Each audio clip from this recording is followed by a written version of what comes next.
BodyBags, where horror lies. Welcome back to BodyBags. This is week number 378. This is a theme week, and the theme is Heaven versus Hell.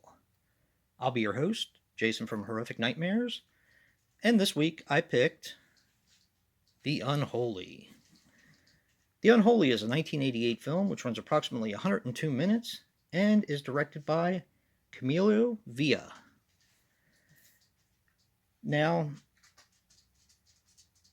this director also did 5th of July, The Worms, and Options. This stars Ned Beatty as Lieutenant Stern. He was in Rudy, the Superman films, and one of my favorite comedies, Life, with Eddie Murphy and Martin Lawrence. This also stars Ben Cross as Father Michael. He unfortunately passed away on August 18th, 2020, at the age of 72. He was in Death Watch, Star Trek, and Exorcist: The Beginning. And Hal Holbrook as Archbishop Mosley. He was in Into the Wild, The Fog, and Girls' Night Out, which I feel to be an underrated slasher. Now, this had a worldwide gross in 1988 of $6,337,299. And this was Trevor Howard's last film. And apparently, the writer of this film, Philip Jordan, wrote this script in the 70s after the success of The Exorcist and The Omen to try to capitalize. Alright, now this was a first time watch for me. I've had this in my collection for quite some time, but just never got around to watch it. This movie and The Godsend, for some reason, put out by Scream Factory, are two that I've never really gotten to. But yeah, I figured this was a perfect week to watch this one. This basically has it's a pretty simple story. It's about a parish that lost 2 priests. And the reason why they lost 2 priests is because of a demon who takes the form of a gorgeous woman. And let me tell you guys, she is gorgeous. Now, because the Archbishop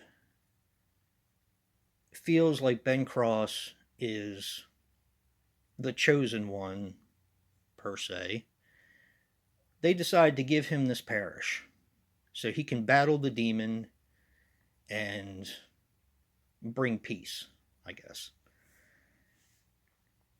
Okay, I was actually not that fond of this one.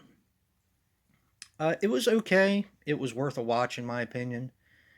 But, I don't know, it seemed like the characters weren't that likable. First of all, let me say that Ned Beatty is usually great in everything he plays in. This one was okay. Hal Holbrook, I usually like him as well. He was okay in this. But Ben Cross just came across as unlikable and uncaring, in my opinion.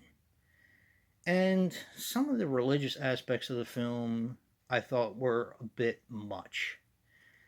Now, it was said that the director apparently did not feel like he was making a horror movie, even though it's about demons and the devil. I don't know what the hell he was thinking, but it's definitely a horror movie. Now, this Blu-ray from Vestron, generally speaking, I find them to be pretty much overpriced. That's just my opinion. And I don't think you really get that much. But the ones that I do have are loaded with special features. Of course, it doesn't have reversible slip covers, which I think would have been a really nice touch, because this is owned by Lionsgate, of course. And I don't know. like I said, I didn't really find this to be all that interesting. I don't know. Maybe it's just me. I will say that this does have a special feature that I was particularly interested in, and that was an alternate ending that was apparently tested for the market in, uh, I think it was in LA at the Chinese Theater. I can't remember the name of it, Man's Chinese Theater or something like that.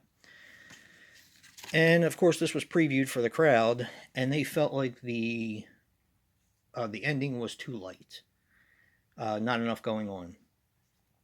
Now, I did watch because this actually does have that ending on this as a special feature, and I thought it was kind of interesting what they put into it.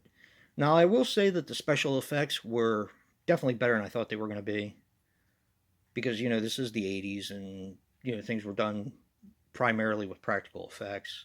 I dug the look of the demon. They did change that from the original ending, and I thought that was cool. But overall, this is probably not one I'll revisit very often, but it was okay. Yeah, not bad. Um, I can think of a lot of movies that probably would deserve a treatment like this a little bit more than The Unholy, but that's just my opinion. So I have friends that like this, and I have friends that I've talked to that actually don't remember much about this at all. So if that gives you any kind of inclination of where people fall in this category. Me, if you asked me in 6 months, I probably couldn't tell you the first thing about it. Other than the fact that I really didn't like Ben Cross's character. I just found him to be unlikable and boring, in my opinion. But that's just me. But yeah, if you like what you see in here, hit that like button and subscribe. And until next time, peace.